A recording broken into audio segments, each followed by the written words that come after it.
দেখো বন্ধুরা, আজ আর নতুন আবার রেসিপি নিয়ে চলে এলাম। তো আজকে ডাল হচ্ছে, মুসুর ডাল হচ্ছে, এটিকে কড়াই চাপিয়ে দিয়েছি। তো দেখো বন্ধুরা,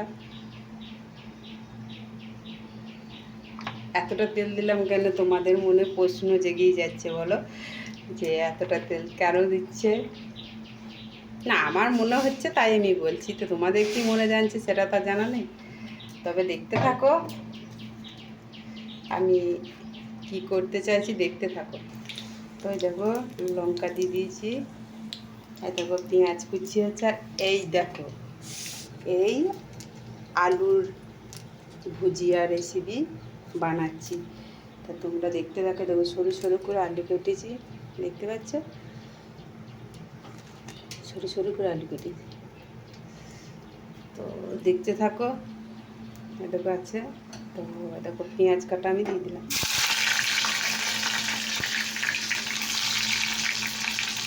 পেঁয়াজ কাটাটা আমি দিয়ে দিলাম।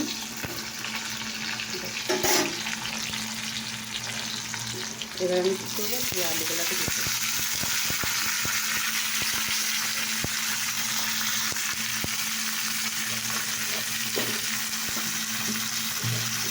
এগুলো দেখতে থাকো।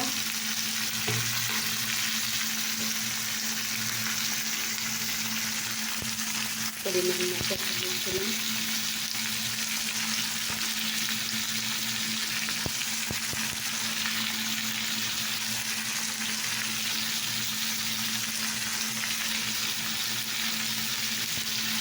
একটু লঙ্কা দিয়ে দিলাম।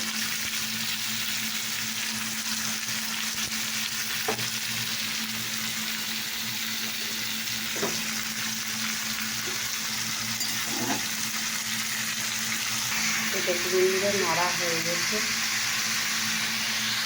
এটাকে ঢাকা দিয়ে দিলাম। ছোটো তো কড়াইটা, ওই কড়াইটা বড়, সেই জন্য পড়ে গেল। তো ডাল ফুটছে, দেখতে থাকো তোমরা। দেখো বন্ধুরা, আলু ভাজা ওই ডেন গিয়ে গিয়ে আমার মাথাটা খারাপ করবে। তো দেখো বন্ধুরা, ডাল হয়ে গেছে। দেখো বন্ধুরা,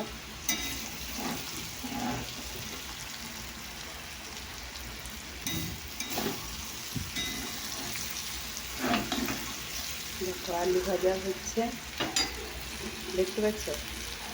তো আমি আলু ভাজাতে দিয়ে আলু রেসিপিতে দিয়েছি তোমার লঙ্কা গুঁড়ো, হলুদ গুঁড়ো, নুন, হলুদ এইসবই দিয়েছি।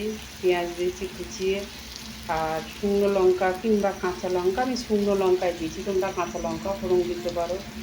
তো তোমাদের কেমন লাগলো অবশ্যই জানাবে। তা আমার রেসিপি হয়ে গেছে, তো তোমাদের কেমন লাগলো অবশ্যই জানাবে। Tata, bye bye.